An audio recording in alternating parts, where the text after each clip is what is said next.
the débat. The honourable member from Nanaimo, Ladysmith.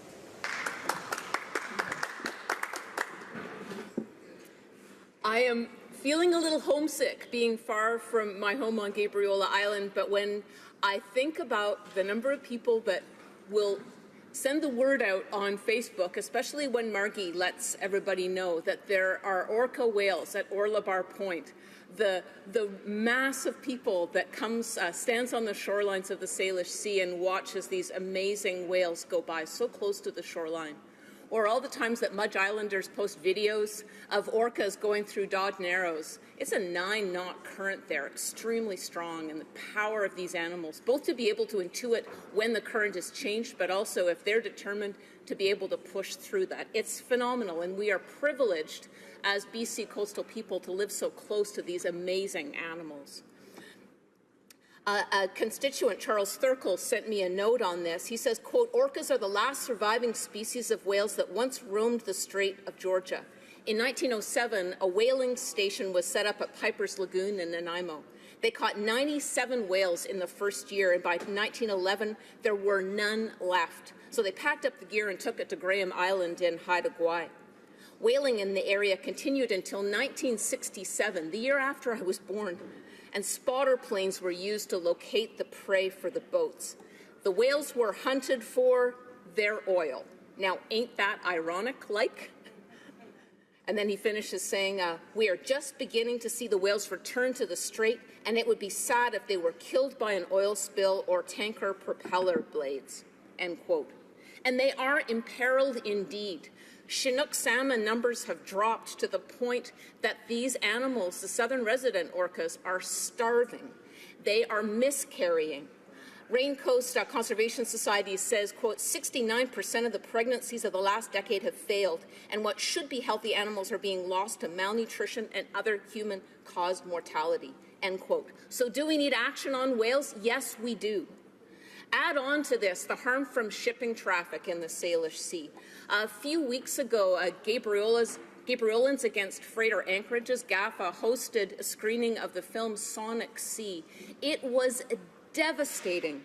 I had no idea the impact on shipping noise of all whales' ability to communicate with each other, to stay together as a pod, to mate, to keep united with their calves, to be able to echolocute, to be able to find the fish that they need to eat, let alone seismic testing for oil and gas, and sonar from Navy ships are thought to be responsible for some of the mass beachings of whales. You know, an unexplained phenomenon up to this point. www.sonicsea.org. It's a movie made by National Resources Defense Council. I encourage anybody who's in a decision-making position or a person reliant on seas, as we all are, to watch that movie. It changed my view.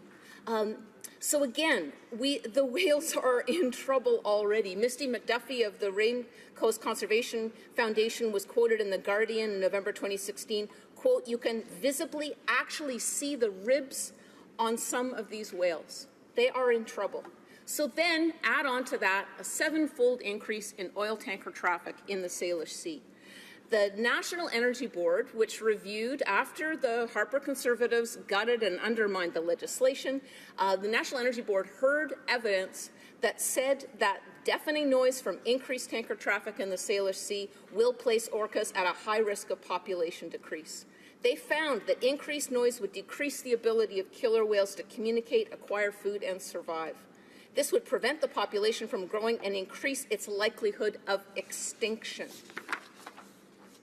This is the quote from the report. Quote, project-related marine vessels would likely result in significant adverse effects to the southern resident killer whale and on Indigenous cultural use associated with the southern resident killer whale, end quote. Now, this is another element of the flawed review of the National Energy Board the National Energy Board made an 11th hour decision to arbitrarily truncate the Trans Mountain project at Tidewater in Burnaby, the end of the pipeline, inexplicably excluding impacts to killer whales from the environmental assessment. And because the Prime Minister broke his promise to do the review, redo the review on the Kinder Morgan pipeline, the Liberal government approved the Kinder Morgan pipeline. This government approved the Kinder Morgan pipeline, knowing that the project could wipe out these iconic orcas. And they're not just iconic to us, they're a SARA-listed species. They have been listed as endangered, and the federal law on this is extremely clear. The federal government's responsibility is to protect the habitat and protect the animal. Extinctions are not allowed legally to happen under a government's watch, and yet they approved this pipeline knowing it was the one impact identified by the National Energy Board that is inevitable and irremediable. That's a quote in the report. And still the Prime Minister broke his word and approved the pipeline. And so now this government, the federal government, is being taken to court on this. One of the many court cases that remains against the Kinder Morgan pipeline is about the violation of Canada's Species at Risk Act. Eco-justice lawyers on behalf of Rain Coast Conservation Foundation and the Living Oceans Society contend that the federal government violated the law when it relied on the National Energy Board report that used an overly narrow interpretation of the law to avoid addressing the harm caused by the endangered southern resident killer whale and their critical habitat. And yet, the Liberals bought the pipeline. They just keep digging deeper on the violation of their most serious responsibilities to whales and to the Salish Sea. They say that they make their decisions based on science and evidence. The science and the evidence says that the impact on orcas are irremediable. They say that all cabinet decisions go through a sustainability screen, and yet they say the pipeline will be built. So now the Prime Minister is going to be fighting First Nations and science in court as the defendant.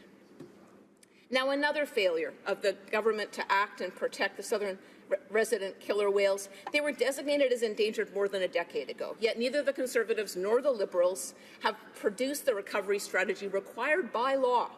Now, Georgia's Strait Alliance, which is in Nanaimo, in my riding, Nanaimo Ladysmith, and many non-governmental organizations have been pleading for an action plan, and so have many voters and constituents in my riding.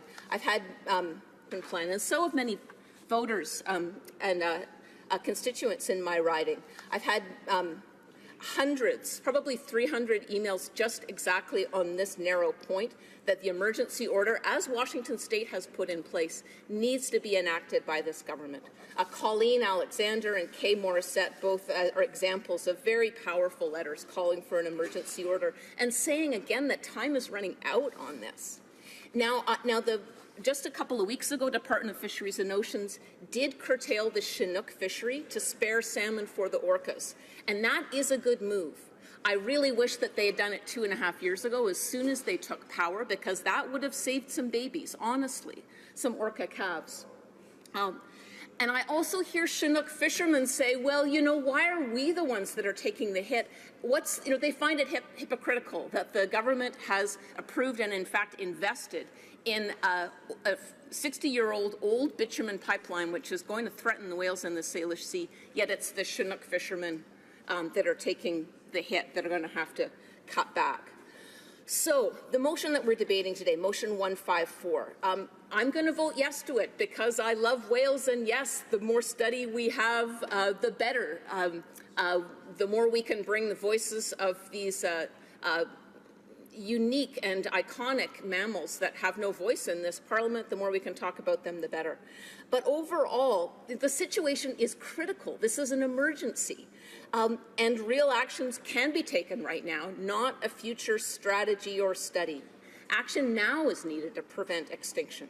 Now, here was a Hill Times headline just a couple of months ago, quote, research and technology won't feed starving southern resident orca whales, end quote. And yet the motion before us is to study, not to act. And to me, it feels too little too late, given the emergency that orcas face. And then the government amendment to the member's motion, which is before us, pushes the timeline further back and specifically says, find a balance between competing claims. I do not accept this. Our responsibility is to protect the species and the habitat. We can take input, of course, from those who will be most affected. But this is not the trade-off we're looking for this government to make. I urge the government, please, and all parliamentarians, act now to protect the southern resident orca whale. Thank you.